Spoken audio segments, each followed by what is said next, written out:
ஆலோசனை எங்கே கேட்கணுன்னா, ஒன்று கர்த்தர்கிட்ட கேட்கணும், 2வது நம்ம பாஸ்டர்கிட்ட கேட்கணும், இல்லை அப்படின்னா நம்ம பாஸ்டர் அம்மாக்கிட்ட கேட்கணும். அப்போ எப்படி நான் ஆண்டவர்கிட்ட கேட்கணும் அப்படின்னா புதுசாக இருக்கிறவங்களுக்கு தெரியாது. ஆண்டவர்கிட்ட எப்படி கேட்கணும்னு நமக்கு தெரியாது. அப்போ நம்ம என்ன செய்யணும், ஞாயிற்றுக்கிழமை வரும்போது ஒரு ஜெபம் பண்ணணும். ஏசப்பா, நான் இதுமாதிரி இந்த ஒரு பிரச்சனையில் இருக்கிறேன், எனக்கு எந்த ஒரு ஆலோசனையும் யார்கிட்ட கேட்கணும்னு தெரியலை. அப்போ ஏசப்பா நீங்கள் என்னோட கூட பேசுங்க அப்படின்னு சொல்லிட்டு நம்ம வரும்போது ஒரு சின்னதாக ஒரு ஜெபம் பண்ணிட்டு வரும்போது கர்த்தர் பேசுவாங்க. எப்படி பேசுவாங்கன்னா, பாஸ்டரோட பேசும்போது அந்த வார்த்தை நமக்கு கிடைக்கும். அந்த வார்த்தை நமக்கு கிடைக்கல அப்படின்னா நம்ம என்ன செய்யலாம், ஜெபம் முடிஞ்சதும் பாஸ்டர்கிட்ட கேட்கலாம். பாஸ்டர்கிட்ட கேட்கும்போது ஆலோசனைக்கு நம்ம சொல்லுவாங்க, இப்படி நடந்துங்கன்னு சொல்லுவாங்க. ஏன்னா நம்மளை நடத்துறது பாஸ்டர் தான், மேய்ப்பர் தான். ஒரு ஆடுகளை பற்றி மேய்ப்பருக்கு மட்டும்தான் தெரியும். அப்போ யாருக்கிட்ட கேட்கணுன்னா மேய்ப்பர்கிட்ட தான் கேட்கணும்.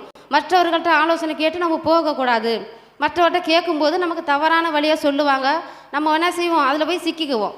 அப்படி செய்யாதபடி நம்ம பாஸ்டர்கிட்ட கேட்கணும். இன்னொன்று என்னென்னா, நம்ம வீட்டுக்கும் பக்கத்தில் ஏதாவது ஒரு பாஸ்டர் வருவாங்க, யாராவது வெளியில் வேறு சர்ச்சுக்கு போகிறவங்க வருவாங்க, அவங்கக்கிட்ட கேட்கலாமா அப்படின்னா அவங்கள்ட்டையும் நம்ம கேட்கக்கூடாது. ஏன்னாக்கா அவங்களுக்கு நம்மளை பற்றி தெரியாது. இன்னொன்று என்னன்னா, அவங்க நல்ல வார்த்தையை சொல்லியிருக்கலாம், ஆனாலும் நம்மளை என்ன செய்வாங்க, அப்படியே கொஞ்சம் கொஞ்சமாக சொல்லி நம்மளை கொண்டுட்டு அந்த சபைக்கு கொண்டுட்டு போயிடுவாங்க.